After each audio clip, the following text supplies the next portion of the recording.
You're listening to the Oneofus.net podcast network.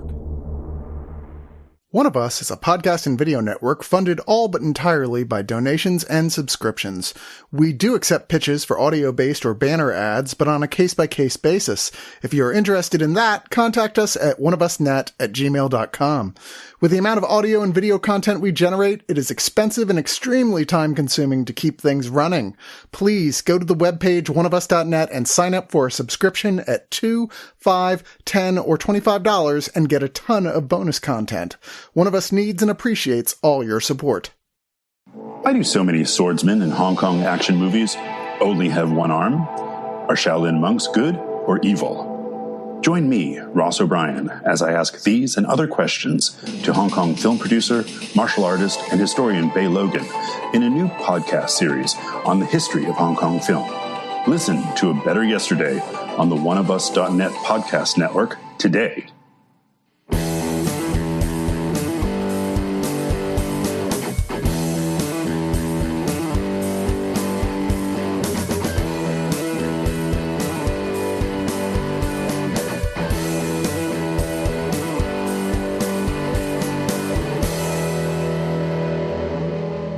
We're here to talk about the latest Ridley Scott film, The Dog Stars, that after seeing it, I went, did they have no idea what to name this and just asked an AI, like, why don't you name this? Like, we randomly picked two objects, things that happen in this film from the script and put them together into the title, even though they are completely unrelated, and called it The Dog Stars. Or ask the author of the novel. Or that, yeah. Or maybe he did that. I don't know. Well, or maybe the novel was better put together than the movie was. Wait, what was the novel called? The Dog Stars. Cat Stars. Well, then I'd be all about if the novel was The Dog Stars, then what else is he supposed to do? Well, again, like maybe it was like the fault of the author. I don't know. Maybe it was the same It's thing. definitely Or the maybe, fault of the author. Or maybe it made more sense in the novel. Has anyone here read the book? No. No, we almost had somebody who did, though. We almost did. Yeah. We almost had a good get.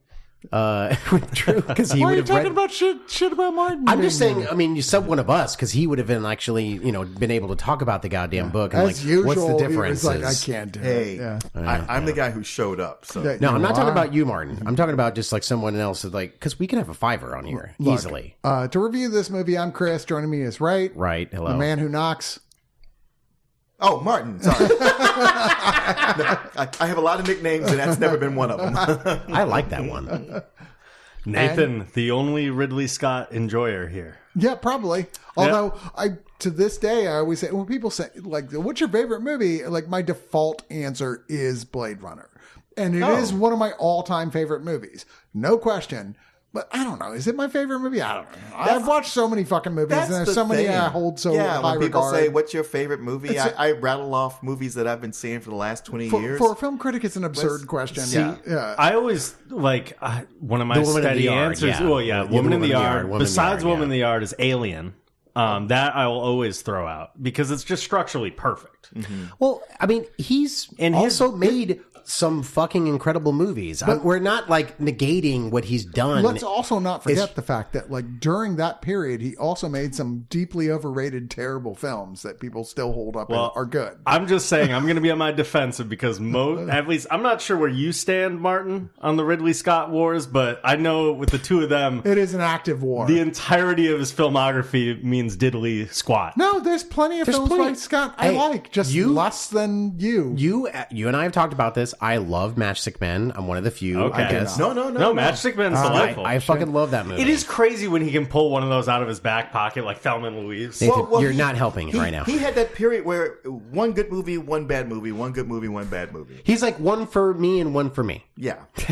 And people are like one good movie, one mediocre movie, one terrible I just movie. like that he approaches all of them with the same level of confidence because some people will be like, oh, like he's really been on a downward spiral. And I'm like, yes, he has. he's always been inconsistent. And see, that's what I think is very interesting you say that because I think this movie is I don't know what this is, because this does not feel like a Ridley Scott movie. Honestly, this is the one where I was saying like one good movie, one mid movie, one bad movie. This is the mid movie. It's the mid. This is the mid movie for me with him, where I'm like, oh, you did several really bad ones in a row, so you kind of broke out of your regular schedule. But you're like, oh, I'm going to do a mid film. I'll go back to a mid film. I did feel like this is one of his I enjoyed more than the last few. Remember I definitely liked it more than Gladiator 2. Yeah, it had me going like, I can't remember the last one of his that I liked. Maybe the Last Duel, I guess. The Last Duel. I love The Last Duel. Yeah. Well, the story here follows a post-apocalyptic, devastating flu pandemic situation. Like, I get the feeling it's like maybe 3 years, even though there's so much of it that says 20 years, but it's clearly not. It's obviously 3 years or so. Yeah. Where the survivors we're following is Jacob Elordi is the main guy. Hig, who's a civilian pilot. Whoa. His name is Hig? Yeah. Hig. Yeah, like the mystery is solved. Like short for Higgins. What mystery? Oh, I could not understand anyone's name. Everyone is like, she's Zima, and then he's Zima. Hick. I love that the farther down the call sheet you get like, John, Greg, Pops. But he's living in a, I don't know what it's supposed to be. Like, it's obviously an airport, but it's like a hangar. an airplane, like port a hangar. small hangar thing, not like a big airport. Yeah, but like a small some place where small prop planes used that's to supposed land. to be outside of Denver, and even though the whole film was filmed outside of Rome, which was it really? Yeah, I just came from Colorado. We drove through all of Colorado, and I was like, it's gorgeous and it's beautiful, and the mountains are gorgeous, but they're not that gorgeous. There's a lot of shots of the plane going through incredible scenery. I would only interrupt you to say there's a lot of beautiful shots of that plane flying. Beautiful shots of the plane. That's flying the through only scenery. time they're like, oh, there's the Ridley Guess what? Scott. I know. Guess what? That's not Colorado. That's Rome. Okay, but how many movies are shot where they're supposed to take place? Fair. I just, going like, you drive through Colorado in the mountains, you'll be like, this is gorgeous. Again, not quite that level of wow. Holy The overgrowth shit. over the 5 years actually made it look exactly like Rome. Well, you know what? In elementary school, they don't teach geography anymore. So any kid coming to watch this, They don't know. Yeah, don't know. Yeah. They only teach the Bible. God damn it. It's close enough. But Josh Brolin plays Bangley, who is... Bangley? Bangley is his name, yeah. He is This movie needs subtitles. He's like a former Marine. He's like a badass and but obviously an older guy who they have a slightly contentious but real friendship, where it's like we disagree on the way to handle the way this is all going down, but we, in the end, always get shit done with there. And occasionally there are brief incursions by what they call roaches, which are just survivors who are coming up trying to get there. And the thing is, Hig is very we should give people a chance. He's more compassionate, more kind. And Bangley is more bang, bang. No, we should not even give them even the faintest opportunity of a chance. Yeah. They're this is our place. We got it good. And they do have it, all things considered, pretty good in this space. And part of that is because Hig is a pilot and he flies into Denver regularly and he goes and with his best dog buddy and it's just we're going to go in here and most of the population is dead. There's almost no one left. Mm-hmm. So it's not like you're worried about zombies, but occasionally you're there may be somebody dangerous in here. So he's going in there with weapons and he's there to scavenge supplies and gasoline. And it feels very routine. I do this all the fucking Yeah, he has his own secret setups and areas where he's okay, I get this key and I go in here, blah, blah, blah, blah. Yeah, and he drops off stuff to the Mennonite kids. Yeah, he goes into witness for 5 seconds. Yeah, there's a way up in the mountains, way up on the top of a hill, there's a Mennonite community that he has befriended that's run by Benedict Wong, who he's these are my friends. And even though Bangley is I don't know why you're bothering with those people. The Mormons. He keeps calling them Mormons. No, they're Mennonites. I myself am confused by the definitions of all this stuff. Because Mennonites are closer to actually, Amish. we also Deadly Blessing. We encountered the Hittites. In Deadly Blessing. Now, I'm and I'm deeply still confused. Deeply confused. They're wait, there's 3? They all look the same to me. Am I right, guys? They're kind of doing the same shit. I don't know. Like, maybe there's some minor differences, but I don't know what they are. Apologies to anyone of these groups who might be listening. Oh, wait, they wouldn't be. Also, They don't that's have the electricity. Amish. That's the Amish guys. None of them use Which the this Mennonites are technology. closer to them than they are to the Right. Mormons. The Mormons are freaky. And I would just say Bangley has all the survival instincts that the family from End of Oak Street don't have. Okay, let's just They have zero because he soaked it all up from them. Well, because he has like an armory as well, and he's like, "Don't trust anybody. We have to survive." Yeah, no, also, he's- they were idiots. You curved that bullet straight over to End of Oak Street. Holy there's shit. a point where they have a conversation where he's like, it feels like you've kind of been waiting for this to happen, and so you were way ready for this. And he was. But like he's got his partner, and it's a real friendship, despite the fact that like they have their disagreements about Contentious things. enough. It's a real friendship. They have a system that works. Yeah, they have a system that works, and they are set up there. Even though they both admit this could be like Better still, but there's a point where like something happens that I don't want to say for those of you out there that immediately want to boycott a movie based on these things happening. And Hig goes, I can't do this anymore, and I've got to go out with my dream that I can't remember the name of the town he wants to go to. Oh, Grand Junction. Yeah, we drove right by it when we were going through Colorado. But, Is that right? Yeah. But it's like, okay, I want to go to Grand Junction. I have this dream. Definitely don't go there. I have this, right. I have this dream. What? You think I farted too much when I was at the gas station? I'm just saying, the way Yeah, he things keeps go. hearing this Grand Junction, radio. eat your heart out. Am I right, guys? But he's like, I'm gonna get there. But along the way, he has like plane problems and ends up like not crash landing, but like gentle crash landing. Yeah. Like plane Having to surviving. make an emergency stop. Plane surviving crash landing, but in need of repairs in the middle of nowhere in the mountains. And he meets up with Margaret Qualley and Guy Pearce. And the movie luckily cast Margaret Qualley and Guy Pearce to be there. And they're like, oh, they're here. Guy Pearce looks like he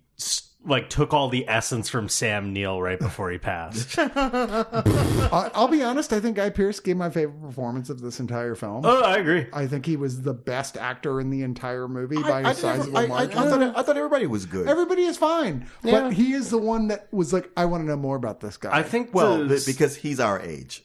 I think Fair. this, Well, and also Fair. he's just always great in anything he does, really. Not true. Not true. Not What true. are you talking about? The's so many bad Guy Pearce movies. Yeah, is it the Time Machine? Time Machine. Yeah. He is great in Time Machine. He's also great in Lawless. So you're trolling us right now. I mean, I'm trying to think of other bad movies he's done.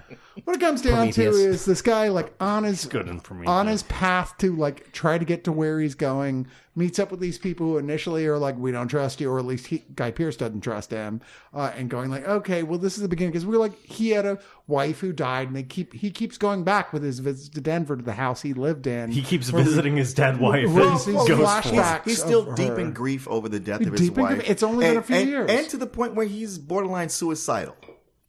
Yes, Yeah, he's for sure. talked about like, I'm thinking about one of these days with the plane just crashing into a mountain, and he repeatedly turns the engine off while flying as he approaches the mountain, as if that's what he's going to do, but he never does it. Mm-hmm. And yeah, like, he's met someone else he has a connection with, or does he? Like, he's very resistant towards that connection. Sure. And Guy Pearce is certainly resistant towards there being a connection between his daughter. And Well, it feels like a very like old school like Western thing. Don't sleep with my daughter. It really kind of felt thing. like it was very Western. yeah, it was Yeah. very John Ford just through and through. I'll tell you, like, up to this point, I was like, this is just a Western, and I think it's a okay Western. It's a meandery, like, quiet Well, Western. it's very without incident for a large swaths of the movie, like large swaths. 2/3 of the movie, I would Very say, are little- without incident. Very little happens. Yeah. But not in a way that I didn't appreciate, because it's filmed so beautifully, and I really just enjoyed getting in the rhythms with all the characters and how they're living in this post-apocalypse. Nathan, I got to stop you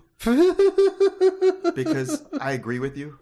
Yeah. Oh God! Like Oh, no. almost 100%. And that I was like, wow, a post-apocalyptic movie where it's not all the things that usually happen. Yeah, And I was it's waiting for the low. hook of the zombie. Yeah. It was really kind of. We knew there wasn't going to be a zombie. No zombie. But I was like, this is almost kind of sweet. Like it's something different. Okay, because I felt like everybody does the same things, and for the most part, it's like we're just living with these characters who are dealing with this. It was exploring gentleness at first, Yeah. and I was like, I have actually seen something like this before, but I was like, okay, this is Scott's version of it. It's not bad. The actors are not bad, and I'm curious to know how long you can push this for without having an actual plot. Because it really is like, there's not much plot. There's a setting, there's not much plot. Yeah. But, Sure. like, okay, so where's this going to go? And unfortunately, that is, for me, where it really falls apart. Where it starts going, we got to have something actually happen in this fucking movie. Well, that's when they have some action here. One thing I'll kind of disagree with you guys about, like, shot beautifully part. It's all the air shots that are beautiful. Without how much like fodder and like shit we'll give like Ridley Scott movies and stuff like that, he is a brilliant cinematographer. Like He's a gifted image maker. He's so good at that because he storyboards everything he does. He's a brilliant photographer. Like he knows what he's doing when he's shooting a movie. And this is one of the few times I've seen ever in his career that I thought it was so bland. I actually thought it was too. I thought it was so odd. Outside of the air shots, which are gorgeous, but anybody could do that. To be fair, it really took me out of it because I was actually even like the opening sequence. It's like, is this a Ridley Scott? Like this felt like the most for hire movie that he's done, even for ridiculous shit with like House of Gucci kind of stuff. I was like, at least he's kind of like giving his all. So I won't disagree with what you're saying, but I found it refreshing that he wasn't trying to show off, that he wasn't trying to do like there are some areas that he occupies that have their own different feeling, but it's just these grassland areas. And well, it just felt like not doing those things you're talking about was like, this is what this movie is. It's not those, and it was consistent about that. And I got into it, and I was like, yeah, I like this for what it is.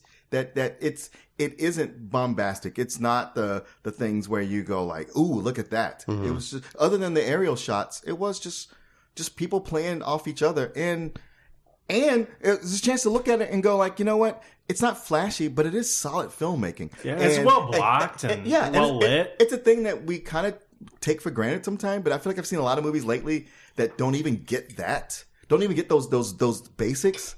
It's not bombastic until the 15 minutes or so of the film. That's like, we got to do a sequence from the Fallout television show, which feels so absurd in the context of the rest of the film. It does. It feels like it came out of like a late Resident Evil sequel. Every bit of it is so predictable and like boringly predictable and just silly. It's been done so many. Like you go all the way back to 28 Days Later. Yeah, 100%. Where it's like, oh, we get to the town with normal people. Oh, they're not normal. Because I was like, man, this thing was just going on in its own pace, and it suddenly took a veer into Snowpiercer. Yeah, for 10 or 15 minutes. Yeah, and then jump right back out of it like it never happened. Don't trust anything in the apocalypse too clean. Yeah. I enjoyed the atmosphere of the setting of where that is, and I enjoyed I don't want to like spoil who the person is who's over there, but I enjoy their performance. Sure, but it was just so out of place in the movie. But it's a completely different movie. Yeah, 100%. That's where it feels so cartoonish. Where oddly, it felt more like Ridley Scott all of a sudden. Where it's just like this is. I was honestly thinking, there's like, is this going to turn like to Blade Runner all of a sudden? Like, this is fucking weird. I kept thinking either this isn't in the book at all, or this is a much, much bigger part of the book and takes a lot longer to play. Right. It might be one of those things like Forrest Gump, where it's like, oh, yeah, I love this movie. And you read the book, you're like, oh, this is trash. I was just like, there's nothing about it that like does anything to reward you as a filmmaker here, film viewer here, other than just like, okay, if you're really like, I'm bored by this movie, not a lot is happening. Yeah. Finally, something's happening. Oh, it's the exact same shit you've seen a billion times before. Yeah, cranked up. And the movie just in a different way. And the movie can't wait for it to be over. Right. You're right. It can't. And once it was done, And it's almost like they went like, did that really happen? Yeah. I'm not sure it did. More or less, they were even commenting like, and that was some crazy times. It did make the movie end on a deep shrug of like, well, what was this all for? But I totally thought that too. Look, there's a sequence after that that has a speech by a character that it just tells you straight up what the movie is trying to tell you, which is basically like, find your family, stay with them, they're good, you love your family, be about that. I'm like, yeah, I got that was a thing, but this speech is really feeling cloying and annoying, and delivered by a great actor, and he's doing a good job delivering it. But I was like, is that all you got? Is that really the whole thing you got from this whole movie? It annoyed the fuck out of me. I was just like, that's it? That's the reason we sat through all of this, was for that message? That's what I felt after that message, where it's like, what is this saying anything really new about, our impending doom? Well, I mean, prior to that speech, there was a scene or two that looked like things were going to go a very dark way, which I was prepared for. And it didn't. And I don't know if that's a spoiler. I don't want to spoil anything.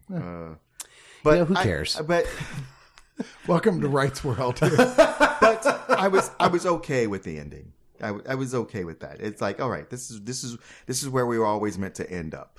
I mean, I'm not necessarily ending is fine. I just mean in terms of like the message the film felt like in case you're confused, here's like a beloved character, like actor, to tell you flat out what the message of the film is. Yeah. Well, and I just found like, okay, is that it though? Is that all you got? Because I'm not really detecting more than that, and I already saw that that's what you were trying to sell me on. Yeah. And I'm not really sure why that was like necessary to release a whole movie when that's all you got to say about it, especially when it's a director who, at least according to Nathan Flynn, is supposed to be an important big director with big things to say.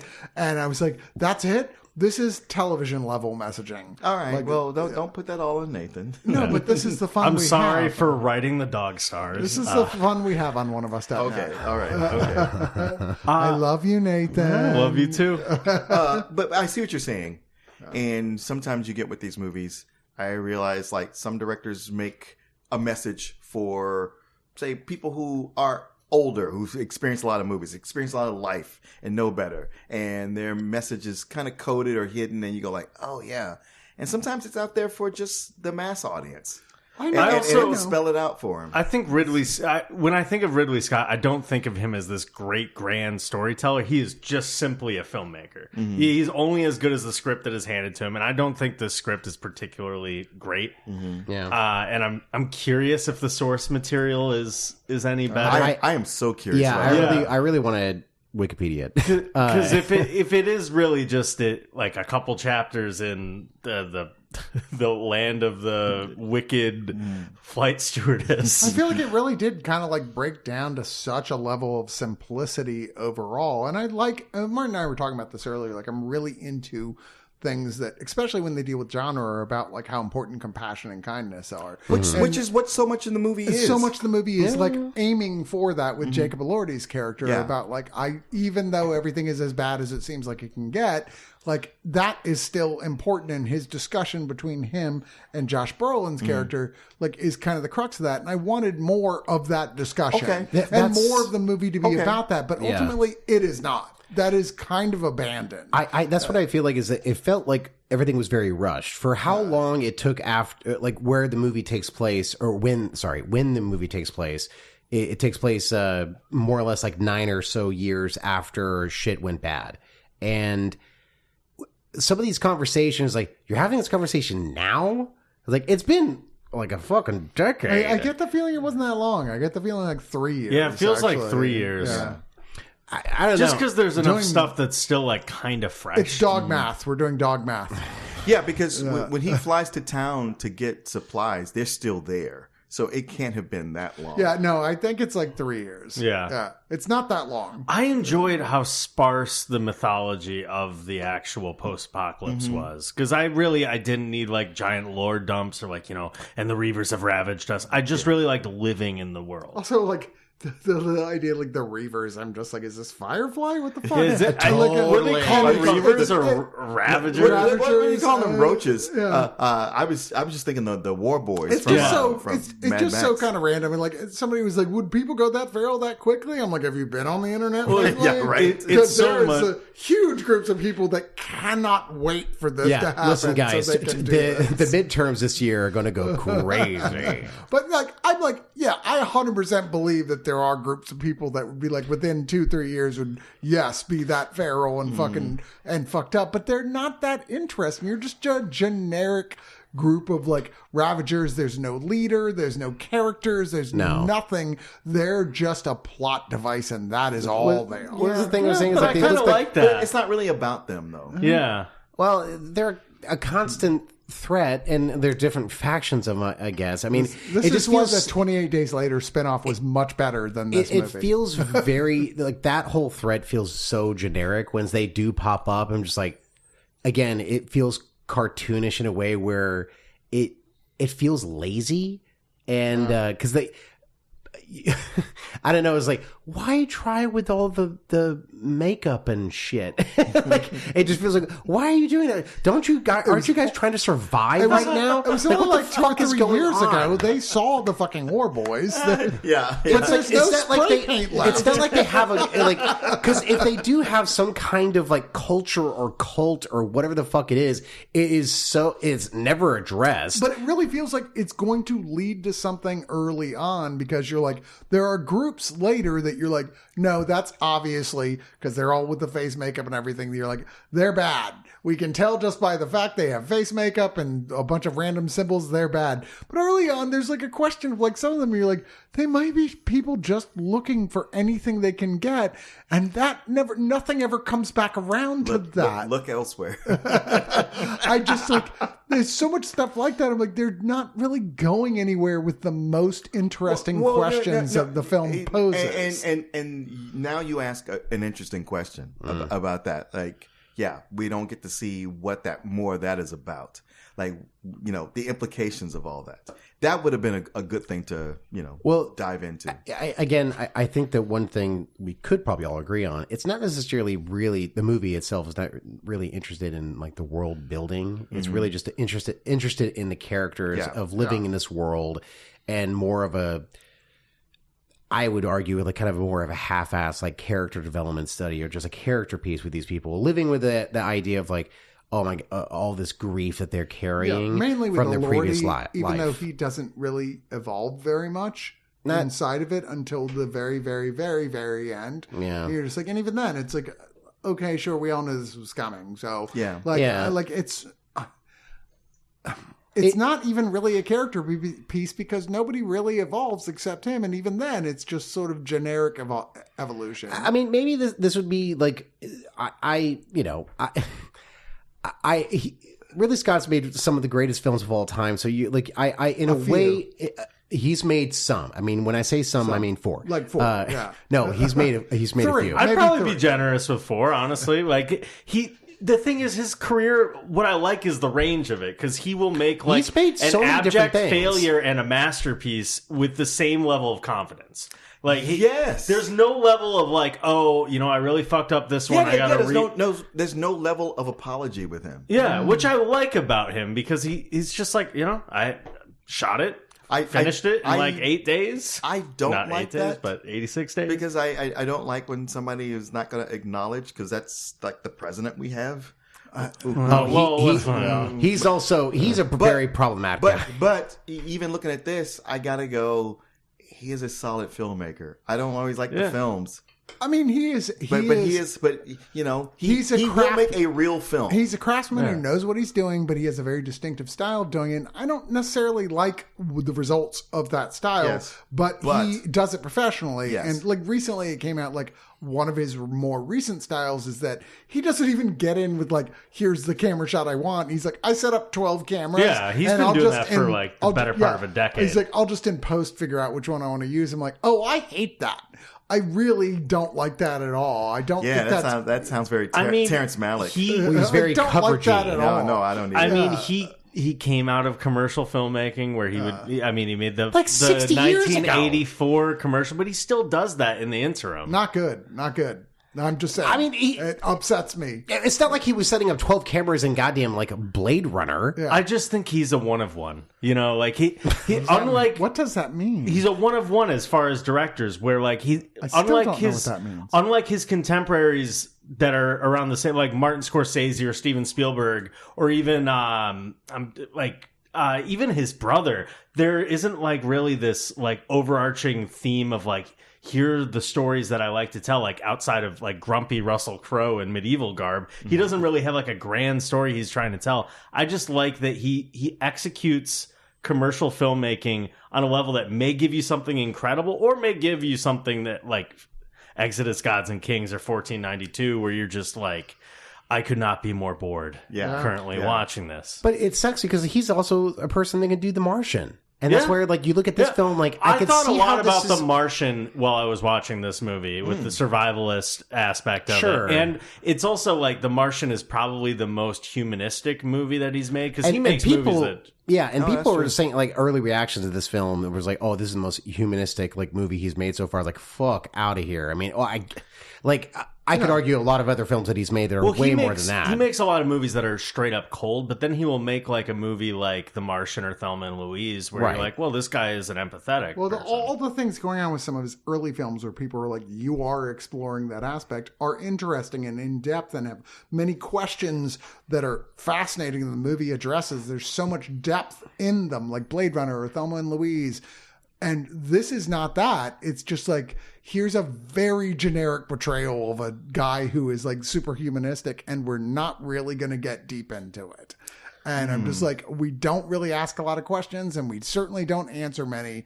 And I'm like, at one point I was like, is this a very cynical look at like, we should all just give up because like there's always going to be more of them than there are of us? And that's not the movie that ultimately he was making here. But there's a good portion of this film I'd like, shit, is he making this movie of like, man, like doesn't matter how nice you are, you're going to get fucked by all the villains. If you're going to make a point, it's important to make the counterpoint as well. To show that your point can stand up. And everything you're saying, like, I agree with it to a degree, but I was like, not completely.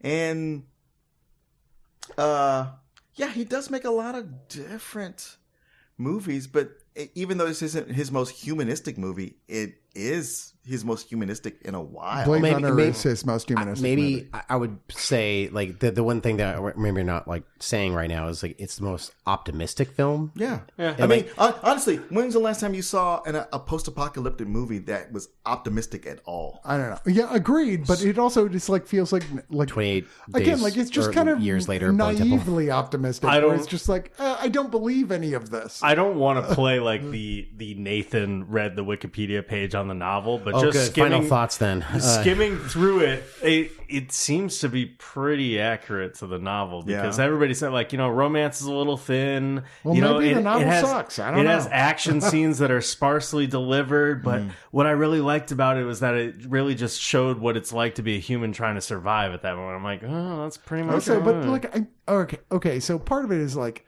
I think coming from how much like digital noise stuff that I watch, where I'm like, I've seen so many apocalypse survival films that even a lot of you guys haven't seen, that are like, oh man, there's so fucking many. And this is not the first journey I've been down this route. And I go like, you're not selling me anything I haven't seen before outside of the gorgeous mountain flying footage, which is incredible. And I really, again, love Guy Pearce. I kind of wish he had become a bigger character. I kind of am sad there's never a sequence where Guy Pearce and Jacob Elordi get into a very serious sitting around the fire one-on-one discussion. I'm actually sad there's not a scene with Guy Pearce and Josh Brolin where they don't right? Yes. Right? Again, the two father figures. There's so much stuff that's like, there's so much stuff that could be much more interesting, and I feel like this is very kind of bland. There are these ideas that are sort of generic ideas that could turn into something more interesting, but the movie never does anything more interesting. I respect your, what you've seen and what you've gone through and your perspective, but I haven't seen all those. So for me, this is a bit more unique than what I'm used to seeing. Fair enough, yeah. But Nathan, I'm sorry. No. I really, I know you want that scene where they're sitting near the fire and talk. I really liked the scene where they were sipping bourbon together. And he talked about his suicidal ideation. I think that's like one of the best scenes. It's one of the best scenes in the film. Yeah, sure. 100%. And I like more of that. I also just like what's like not said in that scene because it's very clear. Like neither of them want to bring up what's actually being said. Yeah. Right. Too much of this film have things that are not said. But let's go to final thoughts and start with Nathan. What do you think?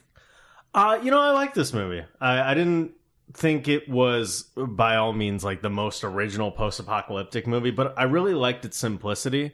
I found a lot of those sequences where it veered into the more traditional action sequences, or when they go to the great frontier, whatever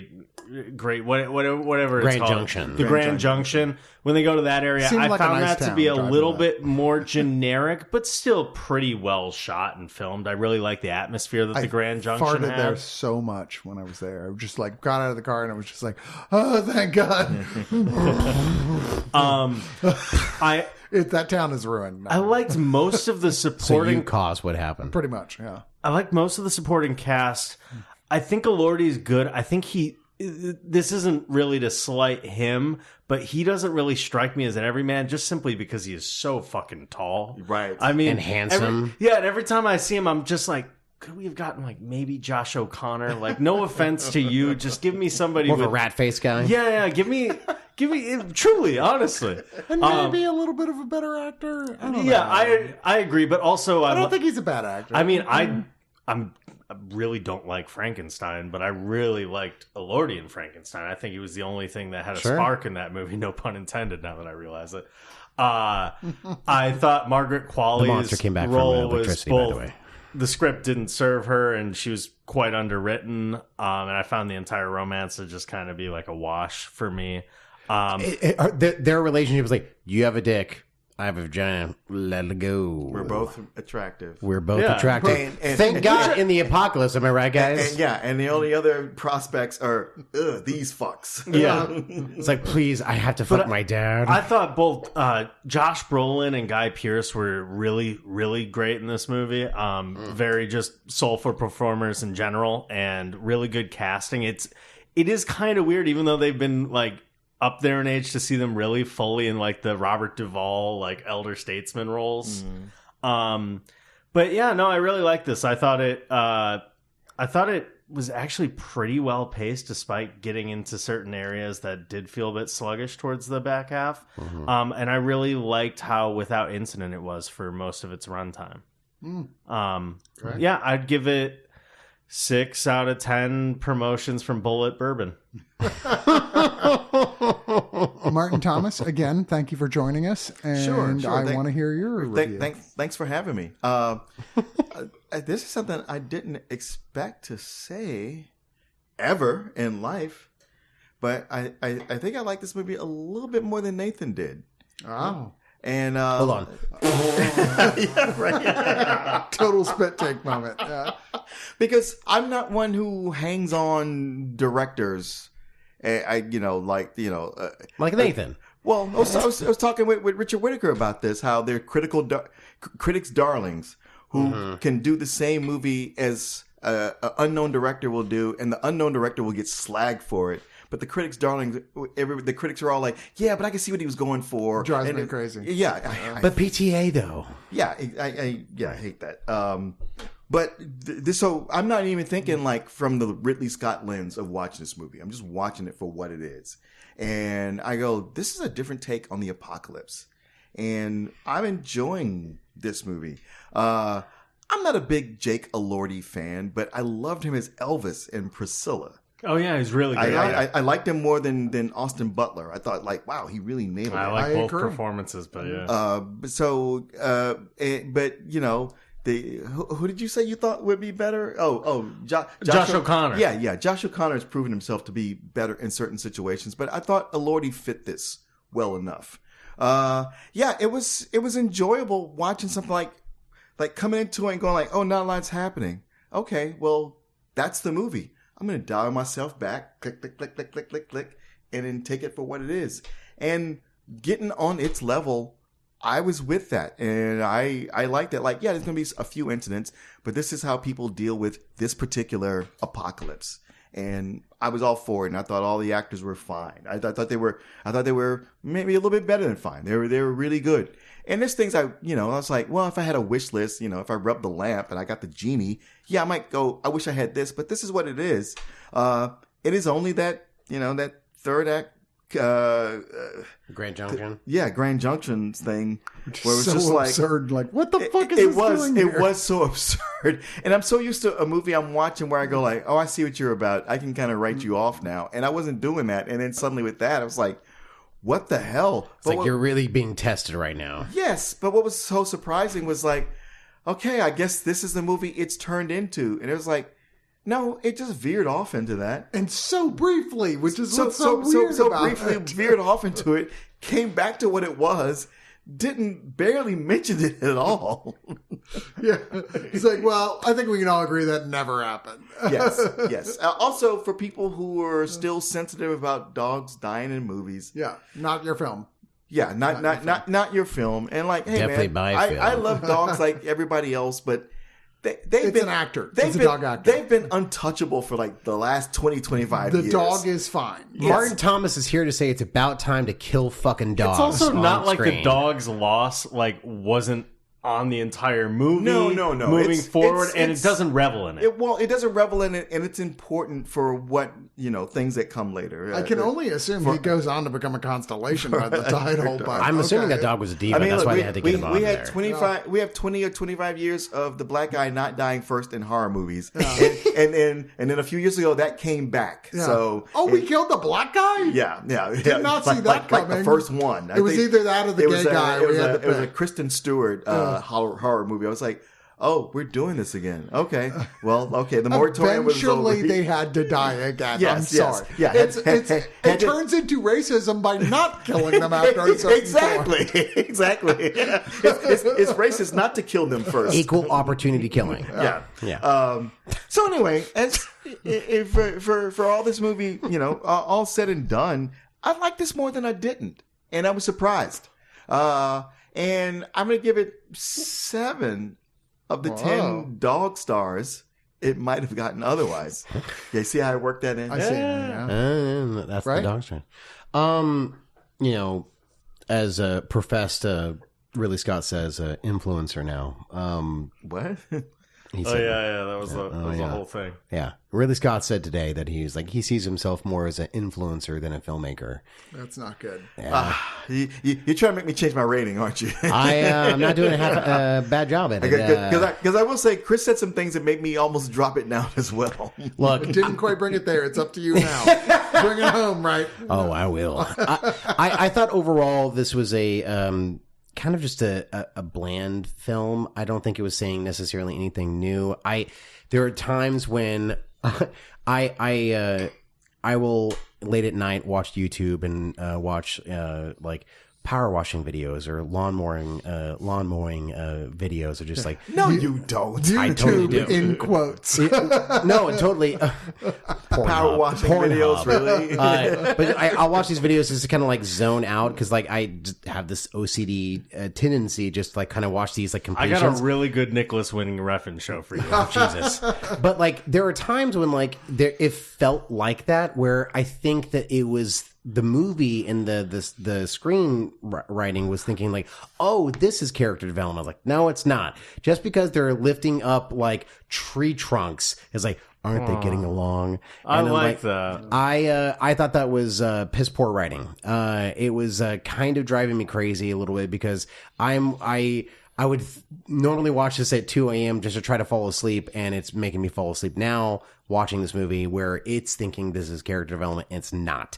And I think we could probably all agree to this because you're even mentioning this. There are times when like, I wish there was more lived in situations where like the scene when they were sharing the bullet bourbon, oddly enough, they still have this, bourbon where I wish there was more of that kind of connection between characters where you said it.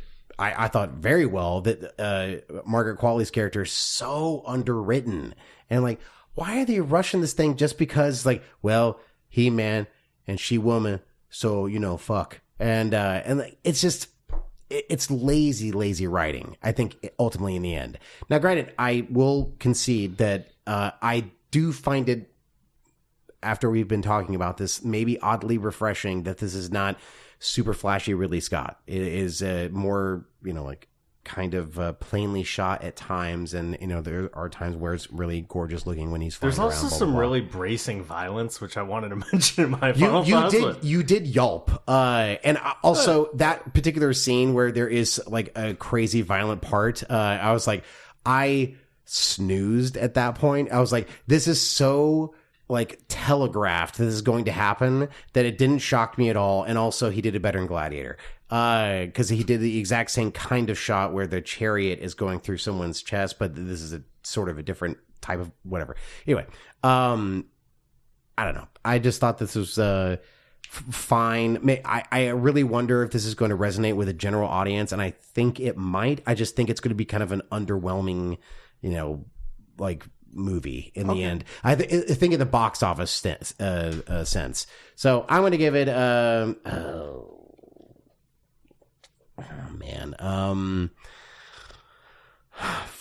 5 out of 10 influencers that Ridley Scott is.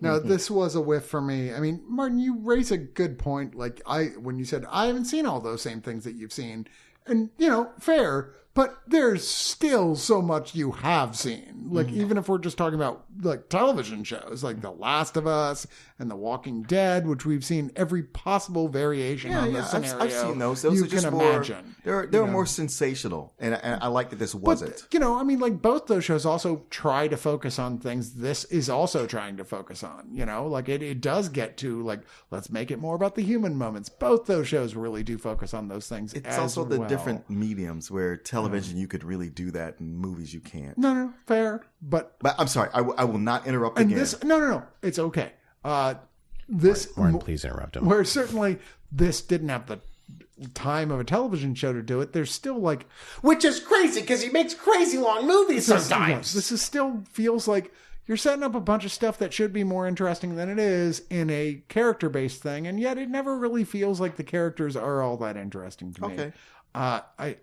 It just felt very bland and generic until that just truly atrociously awful third scene 10-15 minute bit where I'm just like, this is so goofy that even The Walking Dead in like a later season would have been like, you're right, we fucked up when we did that. Like, that was rewrote it. That was really dumb and made no sense. It's so over the top absurd. You're just like, come on. And I know someone out there is like, but it could happen. Sure, I guess, but in the way it happens, if those people on Mars, perhaps. Yeah, if those people put that much time into doing what they were doing and like still like dry cleaning, I guess. Yeah. Like, for God's sake. It made me laugh. Eric Vespi came out and said, like, yeah, I'd like to give me my little Fallout sequence. It was like, that's exactly the problem, that the rest of the world is not Fallout. And suddenly there's like this 15 minutes of like, we're just going to do Fallout for 15 minutes. It's so funny because he came out and